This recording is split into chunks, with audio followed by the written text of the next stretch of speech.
So we have made it to the Kentucky Derby, y'all. With just one day here, we're exploring as many iconic spots as we can, especially when it's free, and enjoying the unique blend of Southern charm and Northern flair in the vibrant city of Louisville. Now we're gonna go to a little surprise place.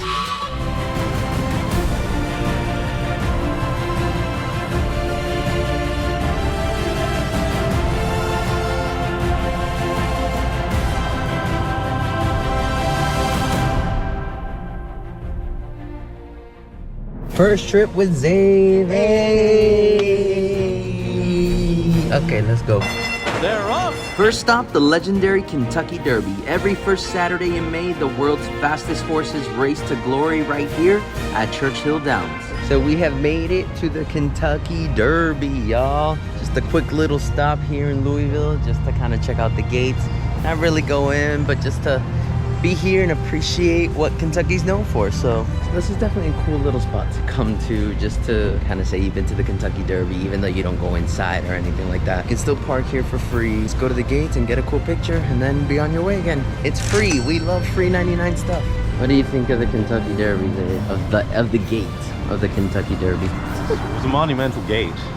But I don't want to be a gatekeeper. I want people to be able to come and experience it for themselves. Right. And right next to the actual Derby, the field, they have the museum, which you're able to purchase tickets to go through the museum. But you can also go in just to check out their store. Morning. Morning. Checking out the store? Yeah.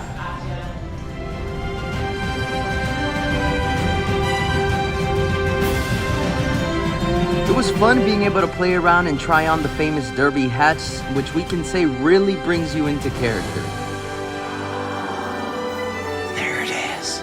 Magnum! Holy moly! Yeah, baby!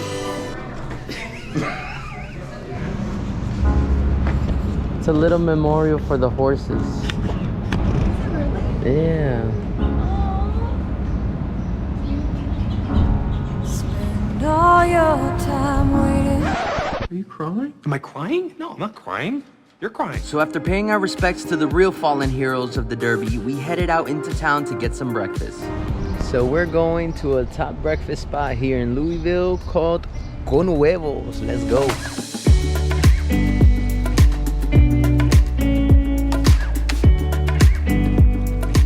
Comienza tu día con huevos. What's your hot takes? Is this the best latte you've had in your life? It's good. It's a Mexican café con leche. Con huevos. There's egg in there. That's very yummy.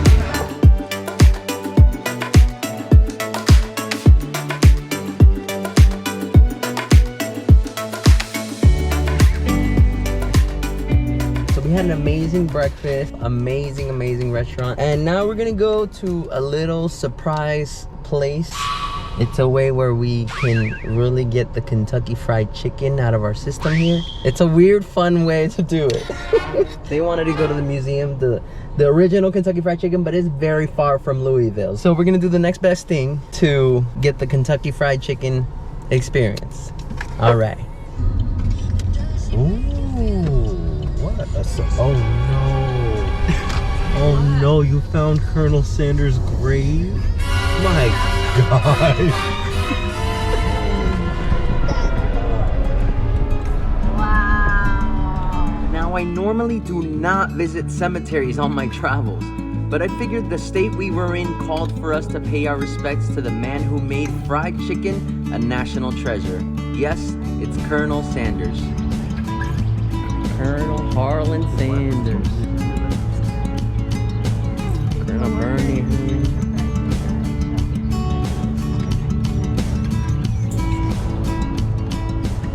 All right, Colonel, we salute you, sir. Thank you for your service in giving us fried chicken.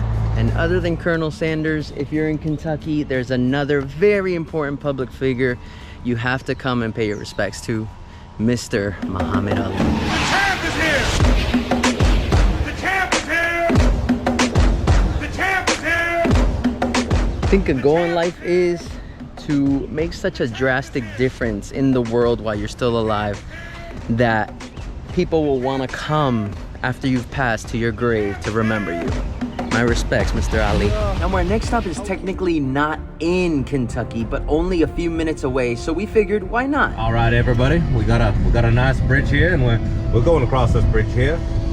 We're escaping from Harland Sanders' ghost, and oh, look at that! Look at those beams! Look at that strong bridge here. So we're officially in Indiana now, y'all. We're at the Falls of Ohio State Park. We crossed Kentucky into Indiana to visit the Falls of Ohio State Park. There's a lot of random states, but it's because we're at the Ohio River.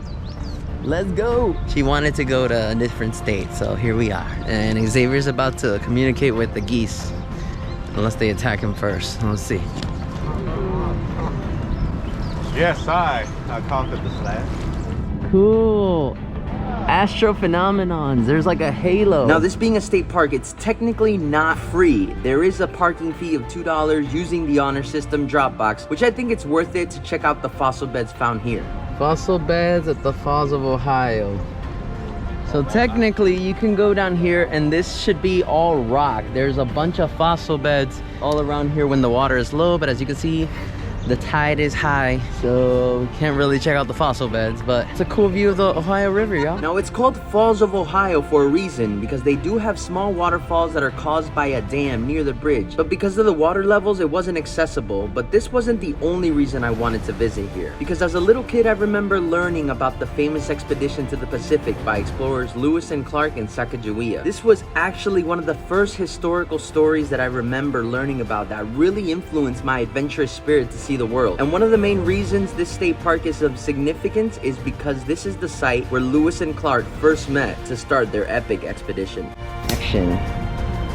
Contrary to popular belief, You gotta speak up. Lewis and Clark. Yeah, okay, start not over. the Start. famous- Cut. Quiet on the set. Action. Contrary to popular belief, Lewis and Clark were not the navigators that you might think they were. Yes, they eventually did make it to the Pacific, but they started out without the help of a woman. And look how that turned out. One of them nearly died, and so they had to enlist the help of Sacagawea. Where's her statue? That's a wrap. I agree. Sacagawea kind of deserves their own. But this is because this is where Lewis and Clark first met, so I get it.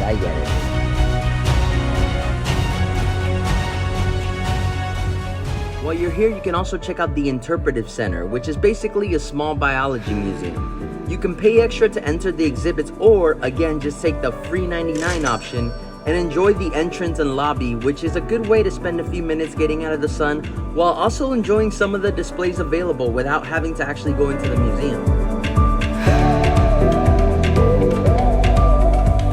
Moving on, we had another food stop that was highly recommended to us for some good donuts. So we were told to come to Nord's Bakery because it's super good, and here we are. Can't say no to a good bakery.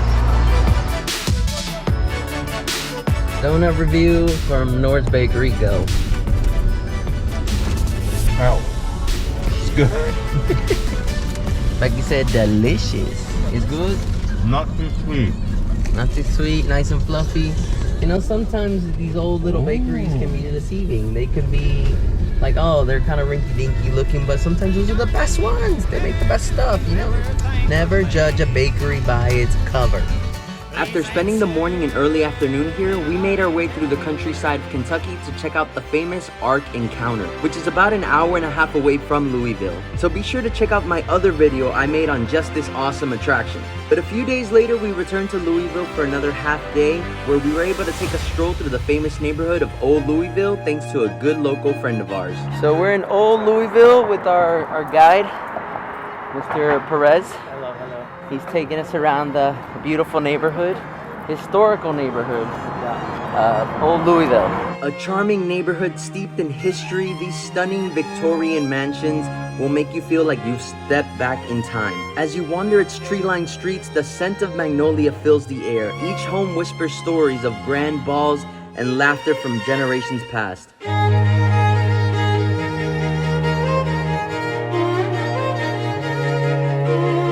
5 stars for our tour guide here. Now another free spot I specifically really wanted to check out, which we got a glimpse of, was the Big 4 Bridge, which is an old pedestrian bridge that lights up different colors at night. But little did we know the bridge was closed on this day due to this being the weekend of Kentucky's biggest festival, Thunder over Louisville, which as it turns out has over 500,000 people coming lining the Ohio River to celebrate the grand kickoff of the Kentucky Derby. Throughout the day, you'll see fighter jets flying through the city as they do an air show featuring jaw-dropping military demonstrations. But at night, the skies above the Ohio River light up like the 4th of July celebration on steroids, it being the biggest firework display in all of North America. During dinner at the Post, which was really good pizza by the way, we discussed wanting to attend to see the fireworks, but also not wanting to be stuck behind hours long of gridlock traffic. I had a hunch that our hotel location was a perfect spot to see them from, and I was 100% right. Just so happens to be the largest firework display in North America, with about 500,000 people coming to see this, and we're watching it from our hotel room. How freaking cool.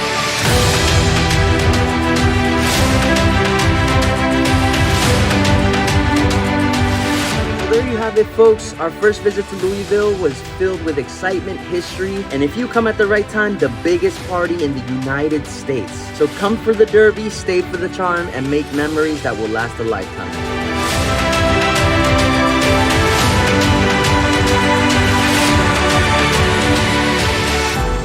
And behind me we have a woolly mammoth. But you know what else is mammoth? Mammoth Caverns, which we're gonna go check out tomorrow. Ooh.